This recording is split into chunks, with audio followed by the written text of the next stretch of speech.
Alors bonjour, ce lundi matin, je me présente, je m'appelle Marie Volta, je suis en direct du Quai des Possibles à Saint-Germain-en-Laye. Je suis en parcours d'incubation pour monter un tiers-lieu autour de l'écriture et de la parole. Et ce matin, j'ai la grande joie de recevoir Miali Ramadan-Andini Portage et je vais lui laisser le plaisir de se présenter.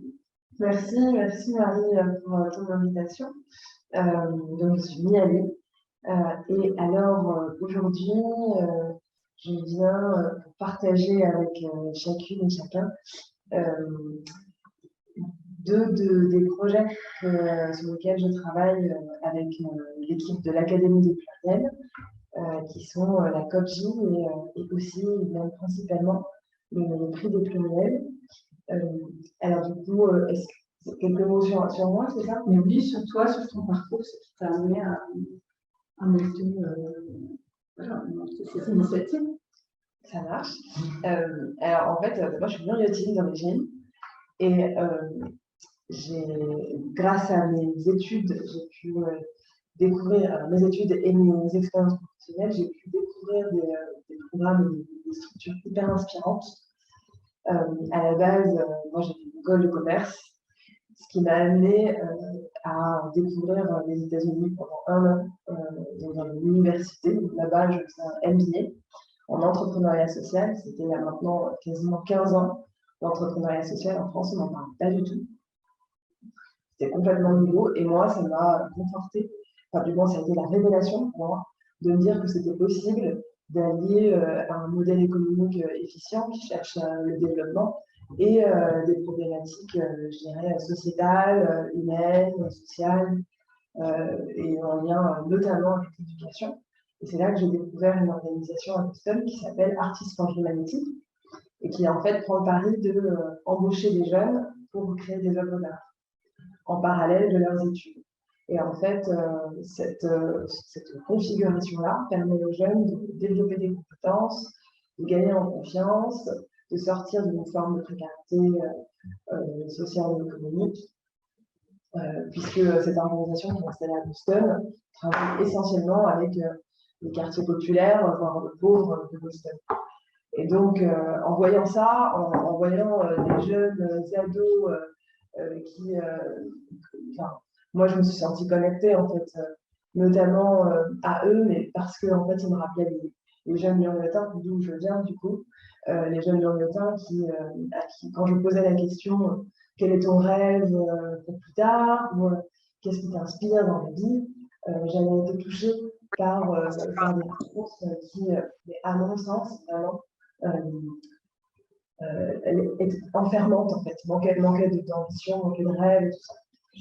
Juste, excuse-moi, mais tu pourrais peut-être préciser le contexte des numéros rapidement pour les personnes qui nous écoutent de l'autre bout de la planète, j'espère. Je vois qu'Yoann est avec nous. C'est celui qui vous connaît le plus. Oui, effectivement, les Mureaux, c'est une ville de banlieue parisienne. Bonjour. Bonjour, bienvenue. Merci beaucoup. Je m'assois là. Je suis désolée pour le retard. Je vais prendre une chose. Donc, on accueille de nouveaux participants. Trop bien. Trop bien. Effectivement, alors là, j'en étais à me présenter. Oui. Et à présenter notamment les Mureaux. Je disais que je viens des Mureaux. Et les Mureaux, c'est une ville de banlieue parisienne, donc des Yvelines, au loin de Saint-Germain-en-Laye.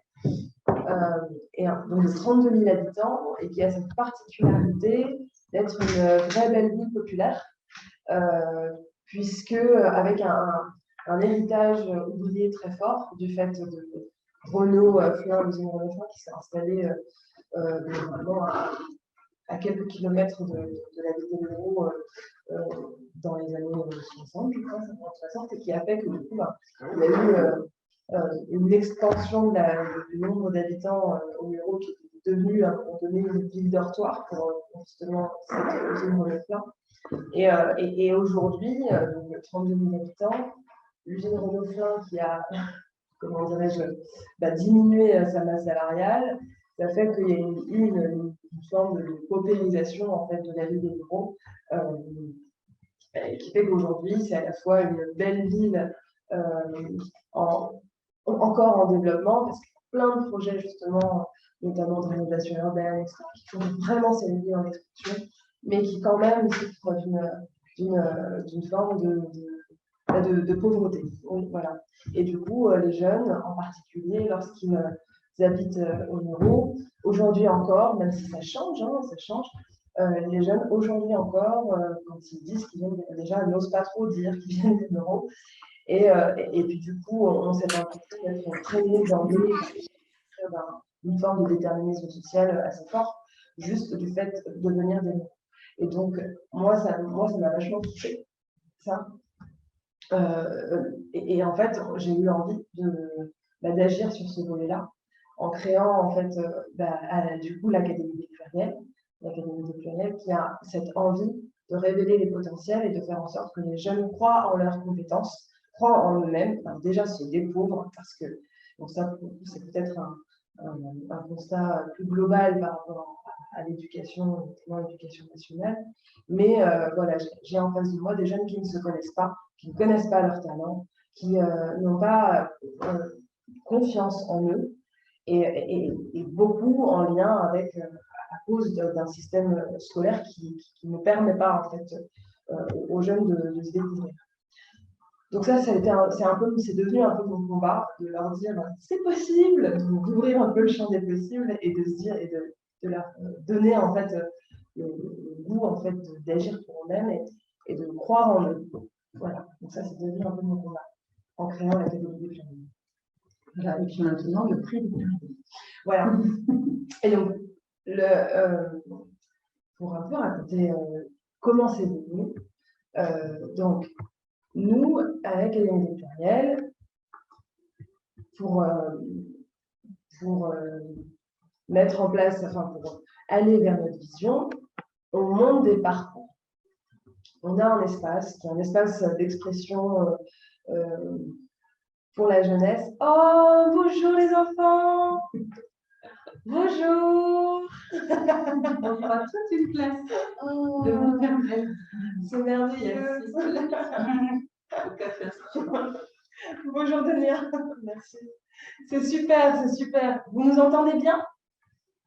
Oui, ok, super. Super. Okay. Et bien du coup, je vais un peu adapter mon discours parce que mine de rien, c'est entendu pour que ce soit compréhensible par tous. D'accord, ok.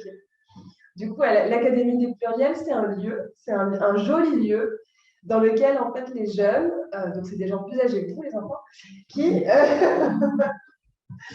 ont la possibilité de réaliser des choses de leur imagination. Donc ça veut dire qu'ils se mettent ensemble et en fait ils se disent on va créer notre entreprise, on va créer une action pour le bien commun. Et en fait, en se mettant dans cette dynamique-là de créer quelque chose pour la ville, pour les habitants, pour le quartier, et ben, ils gagnent en compétences et ils se révèlent à eux-mêmes, ils gagnent en confiance en soi. Et à côté de ça, on leur propose des ateliers artistiques et aussi des ateliers pour mieux se connaître, pour gagner, on dit, en compétences. Ça veut dire apprendre à faire plein de choses par eux-mêmes et avoir confiance en ce qu'ils font. Voilà, et en ce qu'ils sont. Et donc, on a un parcours, donc ça s'appelle la COPJ, qui est dédié aux femmes. Dédié aux femmes parce que, pardon mesdames, mes jeunes dames, mais c'est vrai que quand on est femme, aujourd'hui en 2022, et quand on est une femme plutôt, je dirais, adulte, eh bien, malheureusement, mais j'espère que ça va changer quand vous serez plus grand, malheureusement, il y a des freins qui sont supplémentaires par rapport aux hommes. C'est un peu plus compliqué sur certains sujets. Et donc, on a eu envie de donner un peu plus de force aux femmes. C'est pour ça qu'on a créé ce parcours qui s'appelle la COPJ Flamme, qui est destiné du coup à des femmes. Alors moi, mon public cible, c'est toujours 18-29 ans. Voilà, donc c'est vraiment les jeunes adultes. Et donc, suite à ça, on s'est rendu compte déjà que l'engagement des femmes était merveilleux, mais bon, ça c'était l'engagement de tous les jeunes, mais que en fait là on était face à des femmes qui à la base avaient des vies très compliquées, des vies qui on aurait pu se dire que en fait, c'est pas possible d'agir pour le bien commun vu les situations personnelles compliquées qu'elles vivaient. Et en fait, non. Donc, non seulement elles géraient leur vie compliquée, mais en plus, elles étaient engagées pour le bien commun. Et là, on s'est dit, bon, il y a quelque chose à faire, il y a vraiment quelque chose à valoriser, parce que ce sont quand même des femmes hyper inspirantes, qui se battent du coup sur des combats d'intérêt général, tout en étant combatives pour leur propre vie. Et alors, comment dirais-je, il y a eu une fée. Et cet ange gardien, cette fée, elle s'appelle Marielle Sadina. Et elle, en fait, elle travaille à la préfecture des Yvelines. Elle est déléguée à l'égalité femmes-hommes et aux droits des femmes. Et elle a rencontré ces femmes. Et elle nous a dit, ce serait super de pouvoir les mettre en lumière, de pouvoir les valoriser grâce à un concours. Et c'est de là qu'est né le prix des pluriels. Et ce prix des pluriels, il a cet objectif donc de mettre de la lumière sur des femmes engagées invisibles, sur des femmes qu'on connaît mais qu'on se dit, elle vaut de l'or et personne ne le sait. Elle fait des choses qui ont un impact de dingue, mais personne ne le voit. Et bien c'est ces femmes-là qu'on a envie de mettre en lumière. Et c'est pour ça qu'a été créé le prix des pluriels. Et donc ça, c'est nouveau pour le coup. On est en train de le lancer. L'idée, c'est d'avoir une fin prévue le 8 mars 2023. Le 8 mars, c'est la journée internationale des droits des femmes. Et donc, l'idée, c'est d'avoir un projet comme ça qui prend forme dès aujourd'hui et qui se clôture le 8 mars 2023. Et donc, le chemin, c'est des élections, mais qui sont sans candidate. Donc, ça aussi, c'est quelque chose d'un peu, je dirais, innovant qu'on propose, merci. L'idée, c'est de faire en sorte que les habitants puissent nommer des personnes inspirantes de leur connaissance et qu'ils puissent nous dire pourquoi ils vont les nommer. Et en fait, c'est par ce biais, c'est vraiment grâce aux habitants et la participation de tous qu'on va réussir à, d'une part, mettre de la lumière sur, alors peut-être 100, peut-être 500, peut-être 1000 femmes, on ne sait pas, on va voir, ça va dépendre du nombre de participants. Et puis après, progressivement, on va en fait avoir des finalistes, une douzaine de finalistes, qui, elles, vont définir les lauréates. Donc en fait, c'est un prix qui n'a pas de jury. C'est important pour nous parce qu'en fait, on ne souhaite pas qu'il y ait des personnes qui, pour des raisons statutaires, puissent dire « toi, tu vaux plus qu'un tel ». C'est pas ça qu'on veut. On veut que vraiment, ce soit en intelligence collective et en regard d'une réelle connaissance de l'impact de chacun et puis peut-être de la force qu'on a envie de donner un peu plus à telle personne parce qu'en fait, elle en a peut-être un peu plus besoin qu'un autre, et bien que ce soit le collectif, les habitants et les finalistes qui définissent les lauréates. Oui, mais justement, ces finalistes, comment elles arrivent finalistes s'il n'y a personne pour dire pour les élus? Oui. Alors, on se dit que les personnes qui... alors déjà, quand même, on va donner quelques critères parce qu'effectivement, ce qu'on vise, c'est vraiment les personnes, les jeunes femmes, pas les jeunes, justement, c'est toutes les femmes engagées et, alors, entre guillemets, invisibles. C'est un très raccourci, mais c'est vraiment pour dire des personnes qui, en fait, ne sont pas, de par leur statut, reconnues pour ce qu'elles font. Donc, concrètement, la présidente d'une association ou la directrice ou la responsable d'une ONG ne pas rentrer dans notre... voilà. Donc, des personnes qui ont déjà des statuts reconnus ne sont pas dans nos critères. Donc, déjà, il va y avoir un peu ce truc-là. C'est vrai. Même si ce n'est pas un jugement, c'est juste oui, c'est votre choix. Et après, en fait, on se dit que des femmes qui, même si elles sont invisibles, eh bien, peut-être plusieurs personnes vont les nommer. Et du coup, c'est comme ça qu'on va réussir à définir. Est-ce que tu aurais un exemple concret à nous mettre sous la dent? C'est-à-dire, parce que là, on est dans l'image, dans l'abstraction, mais est-ce que toi, tu penserais à une personne en particulier qui pourrait faire partie de ces femmes-là? Bien sûr, ouais. Alors, je n'en ai pas parlé. Mais moi, il y a une femme que je trouve vraiment admirable. Elle s'appelle Marie Mendy. Elle est infirmière de métier et elle exerce en tant qu'infirmière. Et à côté de ça, elle est prof de danse. Prof de danse africaine, au pluriel. Et elle agit au bureau avec énormément d'amour dans la transmission de sa passion, la danse. Et elle arrive à faire danser plusieurs centaines de personnes de manière multigénérationnelle. Voilà. Intergénérationnelle. C'était joli. Et en fait, le fruit de son travail, lorsqu'elle arrive à gagner un petit peu d'argent, à dégager des bénéfices grâce à son action qui est pour elle, elle ne cherche pas à faire un business loin de là. Tous les bénéfices du coup de son activité sont utilisés pour des projets humanitaires dans plusieurs pays d'Afrique. Notamment je crois, en Guinée, au Sénégal aussi. Voilà. Et donc elle participe notamment à la reconstruction d'écoles, aussi à fournir du matériel scolaire, dans des villages isolés. Et donc ça, je trouve ça super parce qu'elle allie la danse, et la danse est pour moi, dans le cadre du vivre ensemble, un levier extraordinaire. De toute façon, la pratique artistique, c'est un levier extraordinaire pour le vivre ensemble, pour l'éducation, pour la confiance en soi, sur tout un tas de sujets. Tu prêches une convaincue. Et en plus, elle couple à ça, qui est déjà très magnifique, une action humanitaire dans des endroits où vraiment la pauvreté et les misères sont prégnants. Donc rien que ça, ok. Donc voilà. Donc moi, pour moi, c'est ouais. Voilà. Et cette dame-là, donc Marie Mendy,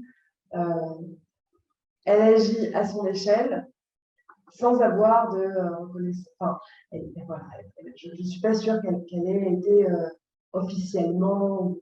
Enfin, moi, je la connais, c'est juste ça. Je la connais parce que je la connais. C'est un magnifique exemple. Magnifique exemple. Merci. Voilà, et je voulais aussi te demander, parce que tu parles d'un parcours de maintenant jusqu'au mars, il y a d'autres événements sur le chemin, c'est juste le 8 mars qui vise comment ça se construit?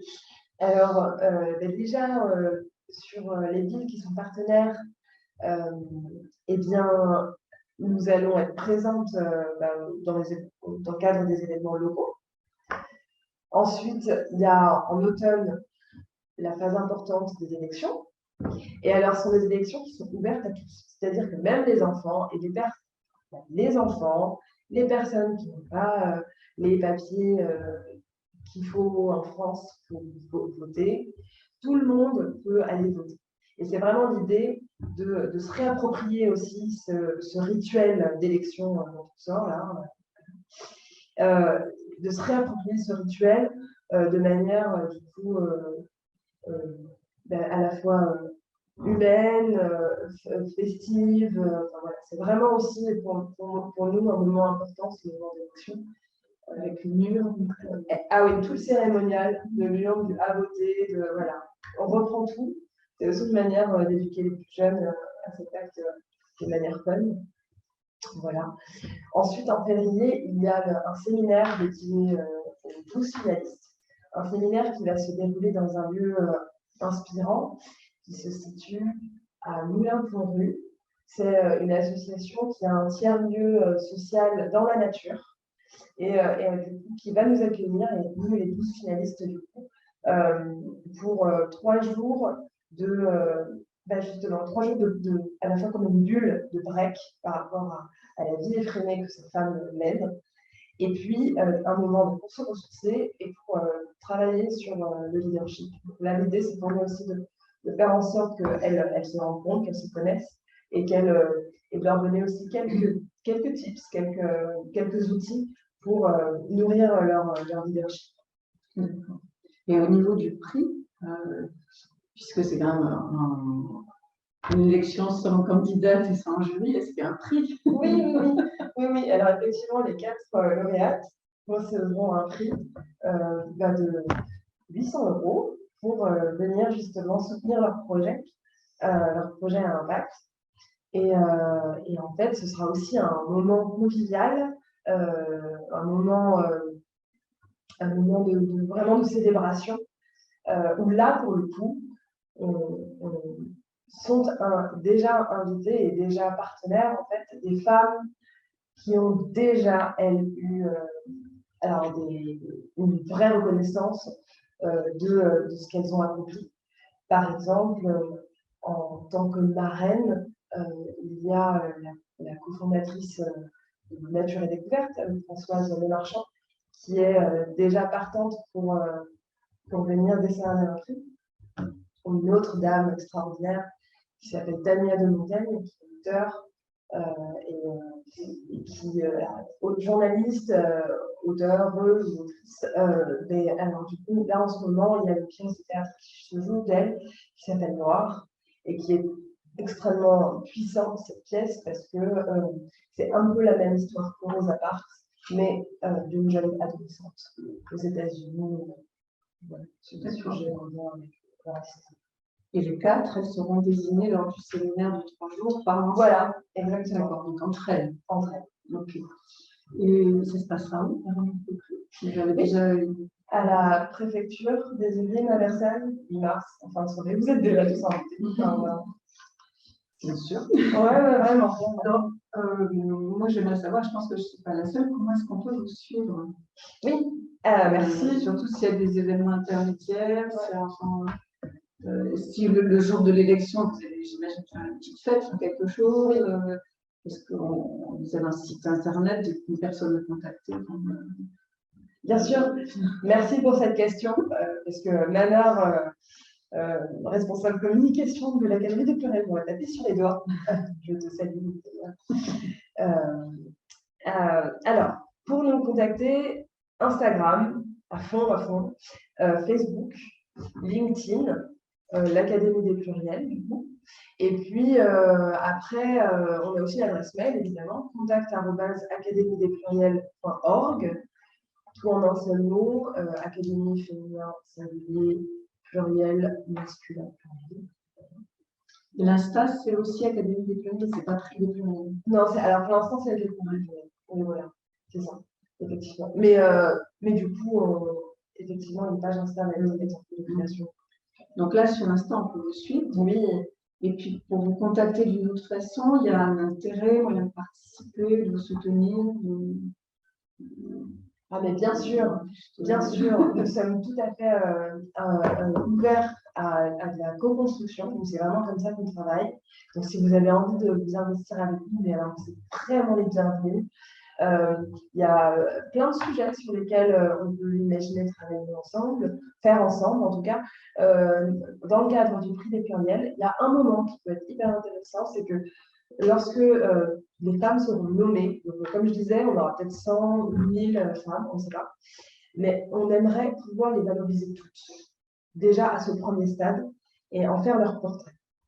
Et ces portraits vont être visibles, du coup, partagés ensuite. Donc ça, c'est un peu un premier stade. Et en fait, moi, je recherche d'autres femmes, des femmes qui peut-être se sentent à l'aise du coup de faire cet exercice-là avec nous. Donc, pour rencontrer les femmes nommées et faire le portrait d'une femme nommée. Et donc, du coup, de se rencontrer. Voilà. Donc, ça, c'est un appel que je fais. Ouais. Ce sont des portraits qui seraient diffusés sur votre site? Notamment, oui. On voudrait aussi, si le format le permet, en faire une expo tournante. Donc, portrait à la fois photo, description écrite, peut-être une vidéo. La vidéo sera pour les finalistes. Par la vidéo, par les images. On arrive bientôt à la fin de cette demi-heure, de ces 30 minutes. Est-ce que vous avez des questions? Les femmes que tu cherches, elles sont principalement amoureuses ou dans les Yvelines? Dans les Yvelines, il y a Mantes-la-Ville et les Mureaux qui sont pleinement dans le projet. Et puis, et en fait, on va avoir une troisième, voire une quatrième ville partenaire qui est peut-être Saint-Germain-en-Laye. Donc, du coup, pour l'instant, c'est principalement ça. Mais clairement, ça, c'est au niveau des nominés. Voilà, des nominés. Mais en revanche, le réseau de femmes pour soutenir ce projet-là, il s'ouvre à bien sûr toutes les idées. Oui, donc les villes sont quand même des territoires avec des populations très différentes. Oui, c'est choisi, j'imagine. Oui, tout à fait. Tu aurais quelque chose, par exemple, à nous partager, une anecdote, je ne sais pas, quelque chose qui nous fait envie d'être dans le social un petit peu pour partager d'accord. Des paroles, des témoignages. Des témoignages, Plusieurs personnes. bien sûr. Celui qui me vient en tête, c'est le dernier que j'ai eu, c'était vraiment la semaine dernière. C'est Oumou, une jeune qui a 22 ans, je crois. On a emmené. Alors, le volet éco-responsable et le lien avec la nature est très très fort à l'Académie des Pluriels. Et l'été, on a déjà emmené les jeunes en immersion à la ferme. Et là, on était en Bretagne et vraiment, je ne sais même plus redire le nom de cet endroit-là, mais on découvrait les Love Shack. C'est complètement inventé par un monsieur qui s'appelle Gilles, qui ressemble à Robinson Crusoe. Et en fait, il crée ces maisons en terre argileuse avec juste de la terre et de l'eau. Et ça donne des maisons dans lesquelles on peut vraiment habiter. C'est un peu comme des maisons de Schtroumpf. C'est vraiment tout à fait très joli. C'est vraiment très joli.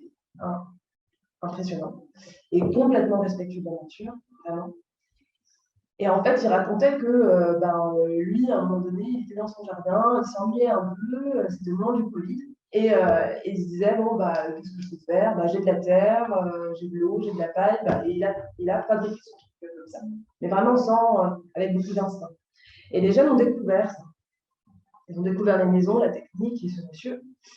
Et alors, Oumou, à un moment donné, elle nous dit, c'est dingue parce qu'à l'école, on nous fait croire que pour pouvoir réaliser des choses, il faut se former, il faut aller lire plein de choses théoriques, comprendre le comment du pourquoi et tout ça. Alors qu'en fait, c'est juste on essaye, on le fait, et en fait, on y arrive très bien. On n'a pas besoin de suivre tout un tas de formations pour pouvoir faire des choses. Et ça, le fait qu'elle réalise ça et qu'elle le partage avec les jeunes, c'était fort pour moi parce que là, c'est des pouvoir d'agir. Vraiment, se rendre compte que on peut faire les choses à partir de notre intuition et de notre regard, notre curiosité et notre envie de faire. Voilà, donc ça, c'est pour moi, c'était fort. Et je prends une seconde, du coup,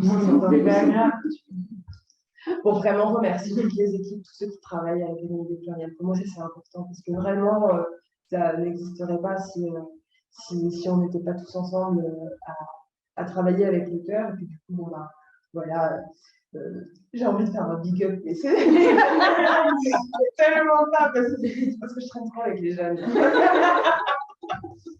Mais tu peux nous présenter justement rapidement les équipes, comment, oui, bien sûr. Quel est le rôle, un petit peu comment vous êtes organisé à l'Académie des Pluriels? Oui, bien sûr. Alors, on n'est pas beaucoup, déjà, mais on est 2 personnes à temps plein. Donc, c'est Manar Chatir qui, elle, est chargée de communication et chargée des COPJ. Et moi, qui suis comme à la direction et qui fait un peu tout. Voilà, donc autant les COPJ et alors, elle s'occupe aussi du prix des pluriels avec moi. On est vraiment un binôme pour l'instant où on travaille vraiment, on se partage tout.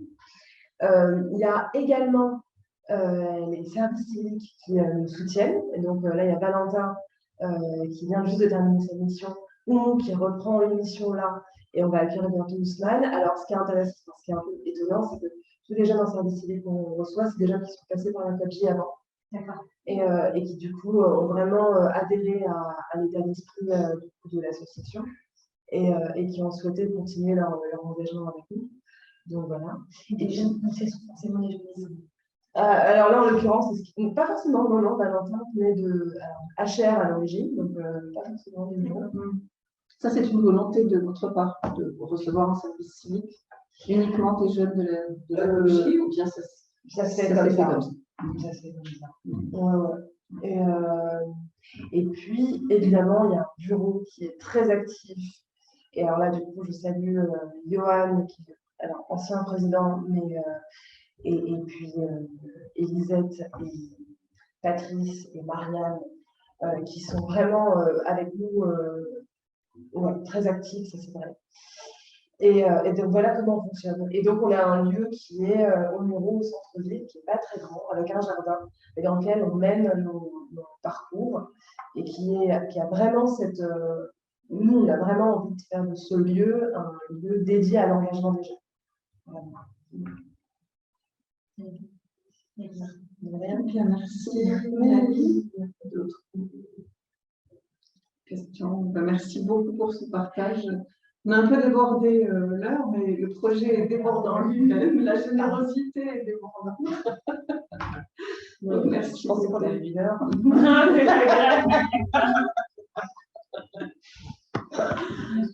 Oui, oui, il y a une question question. peut-être. Ah, c'est bon. Oui. Bonjour les filles. Bonjour. Oui, il y a les enfants qui ont dessiné leurs rêves. Est-ce que ça vous dit de les regarder? Oui. Ils ont choisi le métier de leur rêve plus tard, ou tout simplement rêve, qu'ils vont vous partager. Alors, c'est le petit Oracle qui nous a dessiné son métier. Donc, il voudrait être footballeur plus tard. Waouh. Trop bien. Le métier de Lana. Alors, Léna, tu veux dire ce que tu veux faire plus tard? La danseuse et réponse. Elle veut être danseuse et réponse. Ah oui, d'accord. Réponse. Je vous ramènerai les dessins parce que c'est offert pour Miali. Donc, on les ramènera mercredi. Oh, trop chouette. Le rêve de Jules, c'est d'être artiste peintre pour Jules. Waouh. Donc, il a dessiné un petit bonhomme qui peint. Oh, c'est trop mignon. Sandro, il a plein de rêves. Sandro, il a 5 rêves. Il en a choisi un, là, c'est footballeur. D'accord. Non, c'était quoi aussi, Sandro? C'était pompier, policier, artiste, chocolatier. Donc, on vous ramènera tous les dessins mercredi, Miali, parce que c'est pour toi. Là, je sais que le timing est fini. Merci pour ce petit déj partagé.